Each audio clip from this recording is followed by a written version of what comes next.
dipersembahkan oleh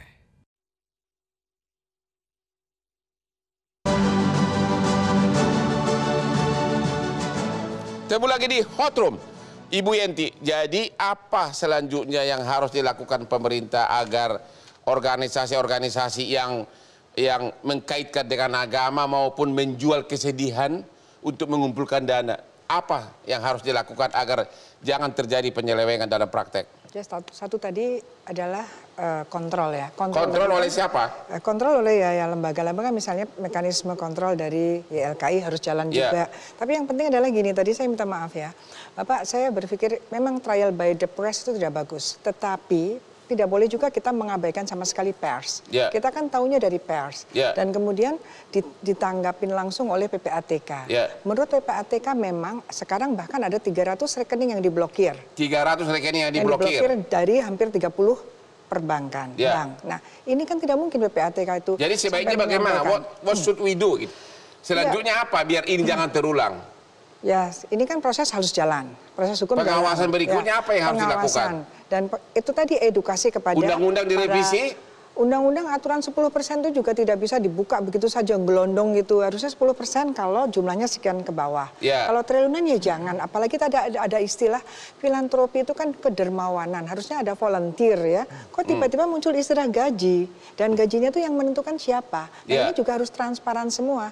Karena apa? Kalau gajinya terlalu besar nanti yang volunteer siapa, yang dermawan siapa, siapa juga jadi yang jadi greedy kan. Jadi menggunakan ini kan munculnya kejahatan ekonomi, memunculnya nanti pencucian uang kan dari sini. Jadi Anda setuju kasus sekarang ACT harus diproses hukum sampai tuntas? Kan sudah jalan kan. Ya itu kan bisa aja macet sebentar lagi. Ya kalau sekarang banyak seperti ini ya, seperti ini apa iya macet semua. Lalu PPATK bagaimana? Ada yang ke BNPT sudah bicara juga. Jadi menurut Anda bahwa temuan PPATK merupakan satu bukti petunjuk yang besar adanya penyelewengan? Ya itu tidak mungkin PPATK itu asal-asalan. Kemudian faktanya juga disebutkan, diakui bahwa memang gajinya 250 juta. 250 juta? Ya, itu kan ada penerimaan itu apapun lah dari beberapa pun ya kan. Itu terlalu besar. Ya itu gaji saya berapa puluh tahun itu. Ya itu terlalu besar. Apa yang harus dilakukan? Bapak kan YLKI melindungi customer. Apa kekurangan yang harus diperbaiki? Ya memang kalau dalam jangka panjang ya tadi ya reformasi perubahan apa? Perubahan undang-undang nomor apa yang harus dirubah? 9 tadi ya Pak. Terkait tadi ya Pak, satu mekanisme perizinan itu menurut saya perlu disederhanakan menjadi cukup registrasi aja. Kemudian yang kedua lebih ke akuntabilitas dan transparansi dari lembaga. Siapa yang harus ngawasin? Lembaga filantropi. Ya, siapa yang harus ngawasin?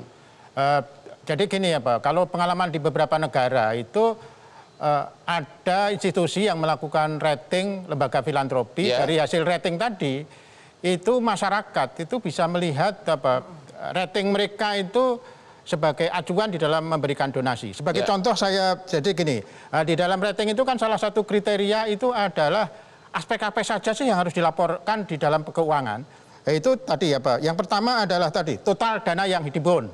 Kemudian yang kedua adalah biaya program itu berapa persen. Kemudian fundraising expenses-nya itu berapa persen. Dan fundraising expenses itu harus dijelaskan. Ke siapa dijelaskan?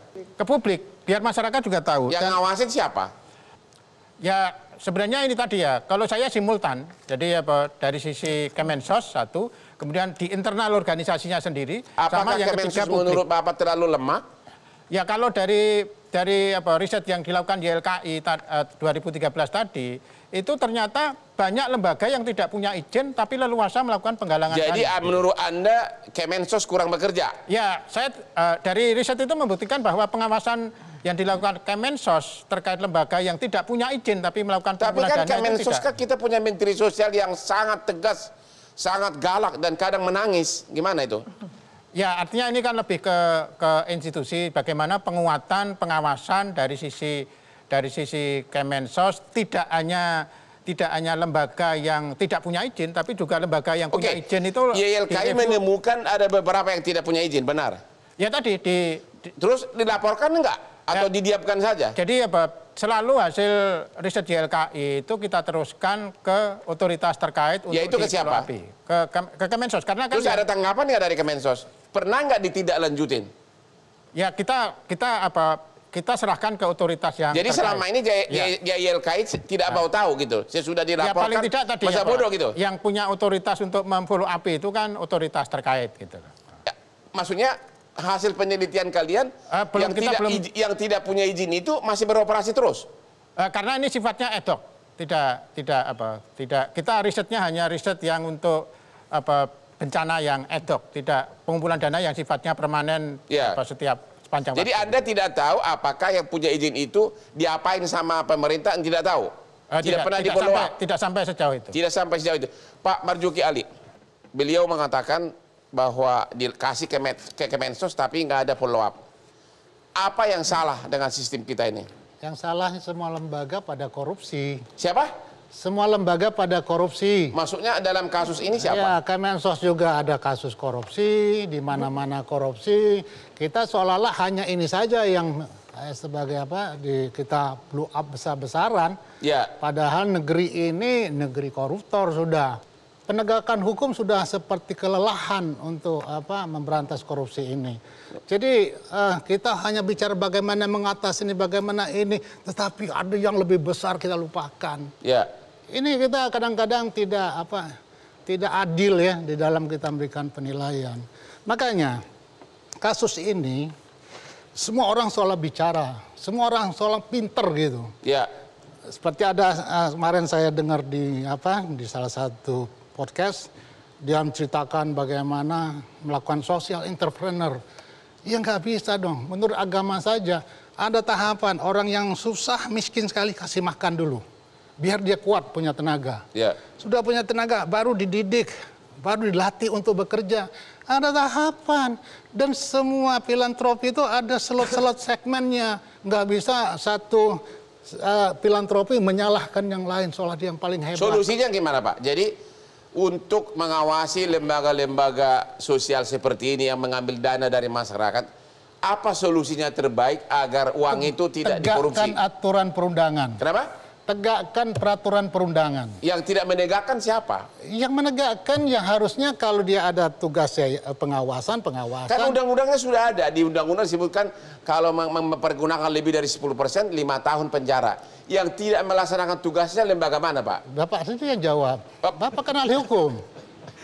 Aku pengen dari Pak Marzuki Ali yang politisi. Persoalan kita ini soal penegakan hukum juga yang jadi masalah. Apa Bapak setuju bahwa Kemensos itu tidak melaksanakan tugasnya? Seperti kata Pak Sudaryatmo. Bisa saja tidak melakukan tugasnya. Begitu. Nyatanya tadi disampaikan yang tidak berizin bisa beroperasi kok, dibiarkan saja. Dibiarkan saja. Iya kan laporan ada, walaupun itu riset tujuannya kan, bukan sifatnya memang tugas daripada YLKI.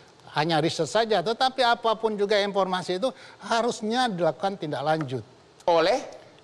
Tadi disampaikan izin dari Kemensos, kalau izin dari Kemensos artinya Kemensos yang mengawasi. Kalau melanggar aturan Kemensos cabut izinnya. Jadi menurut Bapak, Kemensos yang kurang melaksanakan tugasnya? Dalam hal ini Kemensos nggak melakukan tugasnya. Tidak melaksanakan tugasnya? Nah, moratorium itu yang saya kritik keras. Karena apa? ACIT ini lembaga besar. Ya. Bukan lembaga ecek-ecek, dia punya karyawan 1000 lebih. Ya. Untuk di Indonesia. Ya. Belum lagi ada di hampir 50 negara. Ya. Jadi bukan lembaga ecek-ecek, bukan kaleng-kaleng ini. Artinya harus dikendalikan, harus dipelihara ini. Dan kalau ada orang yang melakukan tindakan pidana, ini saja yang diambil. Jangan lembaganya dibubarkan. Jangan lembaganya. Artinya apa? Kemensos harus tahu hal seperti ini. Oke Pak Teuku, langkah apa berikutnya Anda lakukan untuk membela klien? Oh maksimal Bang. Yaitu apa? Maksimal. Kami saat ini menunggu apa proses penyidikan di pihak Polri dulu. Sebentar lagi bakal ada tersangka? Ada kemungkinan. Perlu bantuan Hotman Paris? Iya, kalau memang abang mau dengan ikhlas ya kenapa enggak Bang? Oke Pak. Welcome Bang. Oh jadi sekarang kasus ACT sudah tahap penyidikan, tapi belum ada tersangka. Satu hal Bang, perlu Bang ketahui juga ini. Ya, terakhir ya Pak ya. Oke Bang ini. Ini semuanya ini adalah sama kayak Pak Pilon tadi nih. Ini adalah memang target untuk dikorbankan dan korban atau dikorbankan. Pak Ahyudin Bang, Pak Ahyudin klien kami, secara pribadi untuk menjaga ini yayasan ini supaya nggak hancur karena umat, siap untuk dikorbankan dan atau dikorbankan. Terima kasih. Bang. Itulah bahasa klise dari semua pengacara termasuk saya. Oke? Demikianlah akhir dari diskusi kita malam ini. Jangan lupa selalu nonton yang hot-hot di Hot Room di Metro TV setiap Rabu malam jam 10 malam.